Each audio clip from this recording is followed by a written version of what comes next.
తర్వాత 2 సింహాలు కొట్లాడుకుంటే ఎక్కడి నుంచినో వచ్చి సత్యకుమార్ గారు రావడం దర్బారుకి ఆ భగవంతుడు మనం ఎంత కనిపించినాడో ఆడే తెలుస్తుంది.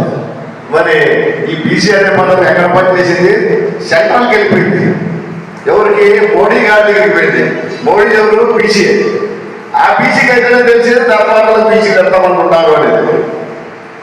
మరి చంద్రబాబు నాయుడు గారు తెలియదు, మరి జగన్ గారు గుర్తించిందంటే ధర్మానికి జగనే బీసీకి ఇచ్చింది కదా, ఏ పార్టీ అయినా కానీ ఇవాళ.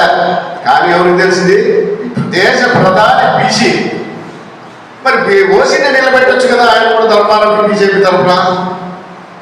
ఒక్కటి ఆలోచన చేయండి, ఓసీనే పెట్టచ్చు కదా, మరి బీసీని ఎందుకు తెచ్చిపెట్టాడు? ఎంత ఆలోచన చేశాడు ఆయన? మరి పరిచయమే లేని వ్యక్తి. మన పుట్టపర్తిలో కూడా సత్యకుమార్ అన్న ఒక మాట చెప్పినాడు, నేను పుట్టపర్తికి పరిచయిస్తుండే, వింటూపురంకి పరిచయిస్తుండే, అనంతపురానికి పరిచయిస్తుండే, కానీ ధర్మారంలో నాకు ముక్కు మొదలే తెలియదు. అటువంటి ధర్మారంలో నన్ను 45 రోజుల్లో ఓట్లేసి గెలిపించినారంటే వాళ్ళ జన్మ మర్చిపోయే అవసరం లేదు. అసలు బీసీలకి అబద్ధ స్థానం ఇచ్చినట్టే